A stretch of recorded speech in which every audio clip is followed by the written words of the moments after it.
Alors, je ne sais pas si vous l'avez remarqué, mais pendant que je prenais 2 jours de repos, Wall Street a décidé que la crise était finie, que l'inflation n'existait plus, que Trump était un génie économique incompris et que Powell pouvait largement retourner faire du macramé. La VIX s'est effondrée, le bull market est relancé, Nvidia qui flirte avec les étoiles et les tarifs douaniers.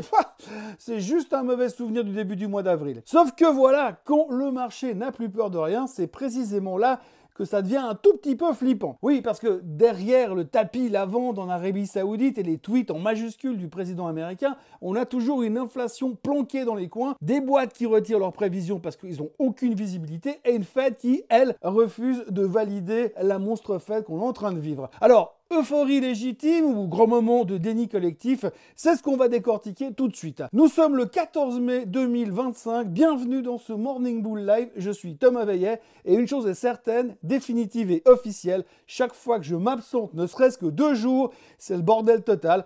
Bon, au moins cette fois, c'est dans le bon sens, mais quand même.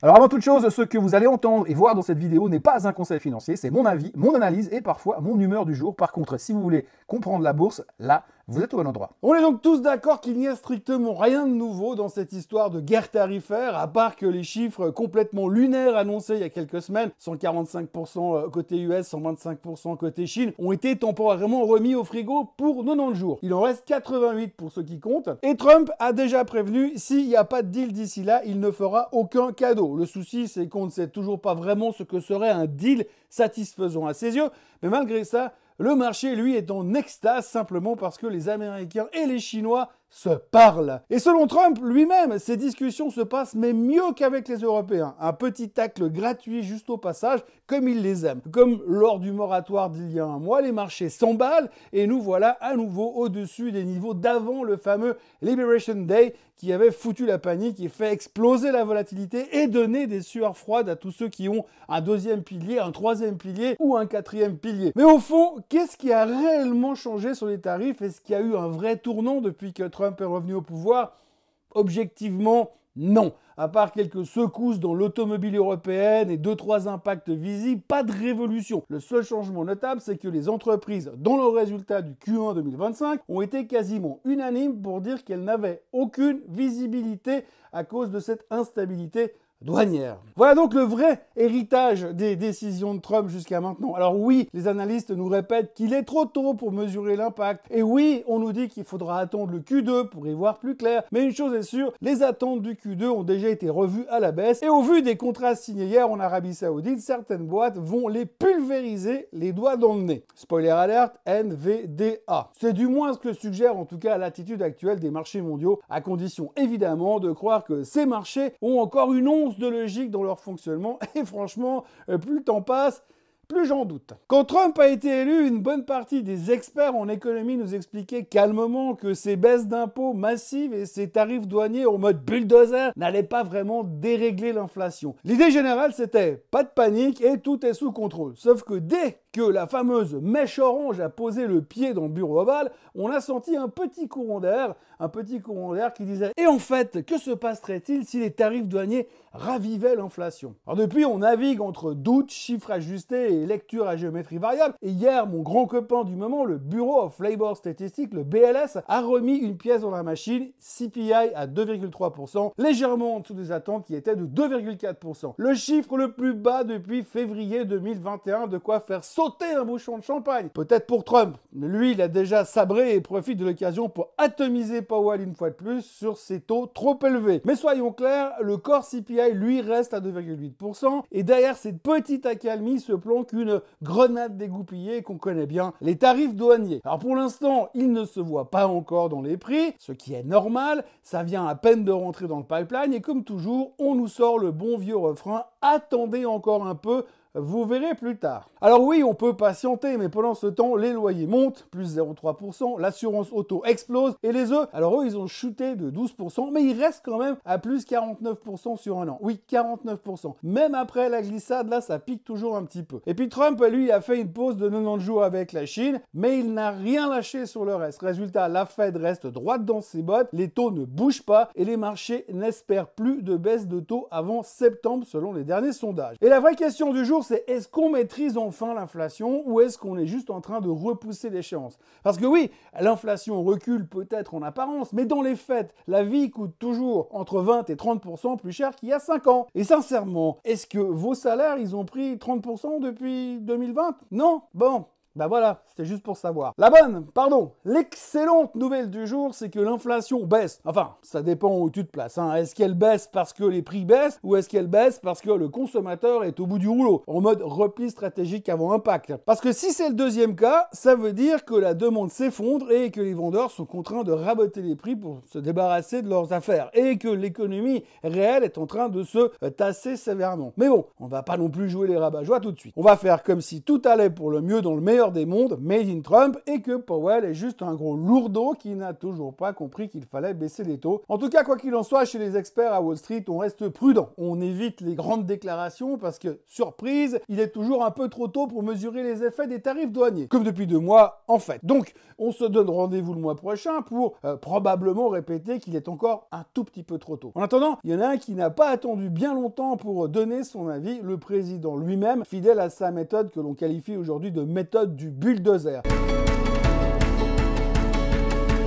Dès la publication des chiffres du CPI, Trump a foncé sur Truth Social. Tout est en baisse, a-t-il hurlé. Essence, énergie, bouffe. Et bien sûr, il a terminé par son nouveau surnom fétiche pour Powell, Too Late Powell. Lui veut une baisse immédiate, sans détour, pendant que la Fed temporise, garde les taux dans la fourchette 4,25, 4,50 et continue de jouer à l'équilibriste sur l'emploi, les prix et les incertitudes. Powell, quant à lui, doit encore parler jeudi soir. Et si c'est pour nous servir encore une fois le même discours que celui du FOMC du mois de mai, eh bien, on va pas se mentir, on sait déjà comment ça va se terminer. Et pourtant, malgré tout ça, le marché, lui, vient de repasser dans le vert depuis le début de l'année. La correction, terminée, oubliée, classée sans suite. Si tu prends les plus bas du S&P 500 et la clôture d'hier, on est à plus 22%. Plus 22%. Bull market activé. Et le sell-off d'avril, un vague souvenir d'un cauchemar qu'on a vite effacé après un mois aussi tendu qu'un trader qui aurait été short sur Nvidia. Les marchés ont relâché la pression, l'inflation un peu plus douce, apaisement tarifaire entre Washington et Pékin et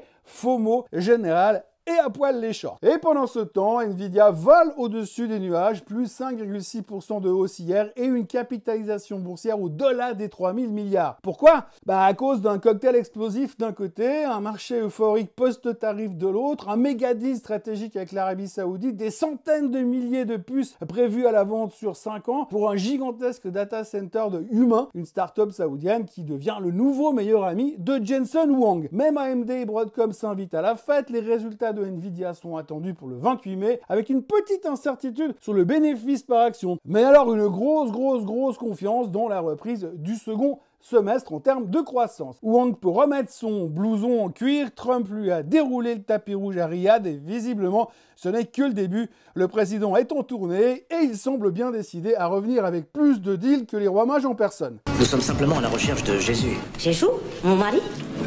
Non, le petit Jésus. Conséquence directe de tout ça, la VIX s'est effondrée. Et quand je dis effondrée, je pèse mes mots, c'est la plus grosse chute de volatilité de toute l'histoire du VIX. Pas rien. On est passé de 60 à moins de 20 en 21 séances. Du jamais vu. Comme si la peur s'était tout simplement évaporée en un claquement de doigts. Pourquoi? Toujours les mêmes ingrédients. Trump, recul stratégique sur les tarifs, promesse de deal, sourire en façade, résultat, les marchés sont passés de la panique à l'euphorie totale. Statistiquement, ce genre d'effondrement du VIX est souvent suivi de très bonnes performances sur le S&P 500 sur les 3, 6 et 12 mois qui suivent. Oui, mais Mais les tarifs sont toujours là, l'inflation aussi, et le risque de récession, plus que 35% selon Goldman Sachs, 40% pour les autres. Autrement dit, peut-être qu'on a évité la crise, mais le ralentissement, lui, il pourrait très bien être encore devant nous. Alors pour l'instant, Wall Street veut croire au miracle, et tout va très bien. Et puis alors, on entend un peu moins ceux qui, le 5 avril au matin, nous juraient la main sur le cœur que Trump est en train de détruire l'économie mondiale et de faire s'effondrer l'empire américain. Alors oui, c'est peut-être juste un sursis, peut-être qu'on en reparlera dans 6 mois, mais pour l'instant, tout le monde a pardonné. Et c'est en voiture Simone pour un nouveau bull market jusqu'à la prochaine alerte ou la fin des moratoires. Dans les nouvelles du jour, en dehors du deal intersidéral de Nvidia, on a eu droit à l'épisode tragique du feuilleton United Health. Oui, la série noire 2025,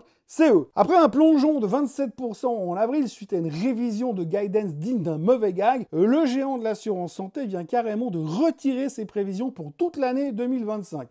Et paf, rideau. Et pour faire bonne mesure, le CEO Andrew Whitty quitte le navire, officiellement pour des raisons personnelles, officieusement parce que c'est juste le chaos total chez United Health. Son remplaçant, Stephen Hemsley, ancien boss, recyclé en urgence pour éviter le naufrage. Et pourquoi ce bordel ? Parce que la branche Medicare Advantage est en train de péter dans tous les sens, patients beaucoup plus malades que prévu, coûts qui explosent, projections qui ne tenaient que par miracle, résultat moins 17% juste hier, et tous les copains dans la même galère, Humana, CVS, Cigna, bam, en mode dégringolade. United Health jure qu'on va repartir en croissance en 2026, mais sans donner le moindre chiffre. On croit donc rêver un tout petit peu. Et depuis l'assassinat glaçant de Brian Thompson en décembre, dirigeant clé du groupe, l'image de la boîte est en ruine, et l'action aussi. L'affaire a d'ailleurs cristallisé une rage populaire hallucinante contre le secteur santé aux États-Unis. Heureusement, tout n'est pas noir, parce qu'il y a Coinbase qui va entrer dans le S&P 500, et si certains doutaient encore de l'intégration totale des cryptos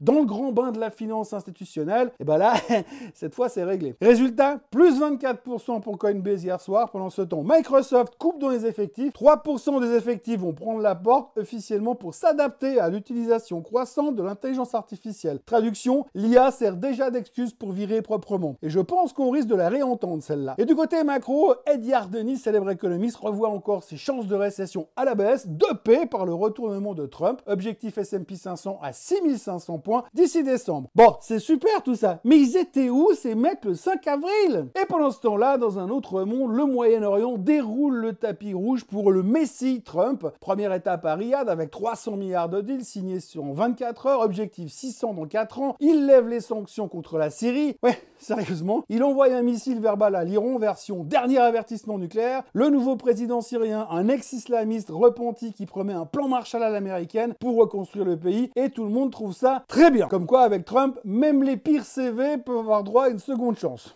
Tant qu'ils promettent du business. Autrement, pour le show, Air Force One escorté par des F-15, tapis lavande, réception à la Gianni Versace, Elon Musk au déjeuner, Gianni Infantino à l'apéro et des milliards sur la table. Côté fond, Trump fait ce qu'il fait du mieux, du deal, du narratif musclé, du spectacle, et derrière la vitrine, toujours les mêmes bombes à retardement, Iran, Syrie, Gaza, Israël. En résumé, l'Amérique revient au Moyen-Orient, mais version Trump. Donc, tout est possible. Nous sommes mercredi, normalement, et on attend Too Late Powell demain soir. Côté données macro, aujourd'hui, on aura le CPI allemand et espagnol, plus 2-3 Fed People qui vont s'exprimer, Waller, Daily, probablement pour nous dire que c'est encore un peu tôt pour baisser les taux. Tiens donc. Et ce soir, il y aura Cisco qui publiera après la clôture. Le titre a pris 20% depuis début avril et ils vont probablement nous parler de quantum computing et de puces magiques, histoire d'ajouter un peu de hype tech à la sauce FOMO. Ah oui, et puis aussi le Greed and Fear Index, il est passé de 4 début avril à 69 aujourd'hui. Tu parles d'un retour en grâce. À ce rythme-là, je pense sérieusement que Trump va marcher sur l'eau très bientôt. Il va rentrer aux USA et il aura une démarche assurée en traînant un traîneau plein de cadeaux au travers de l'Atlantique. N'oubliez pas de vous abonner à la chaîne Suisse Côte en français pour ne rien rater des prochains épisodes. Mis à part ça, likez, partagez, commentez et nous on se retrouve demain à la même heure pour encore plus de fun sur les marchés financiers. Merci à tous d'être là, très bonne journée et à demain.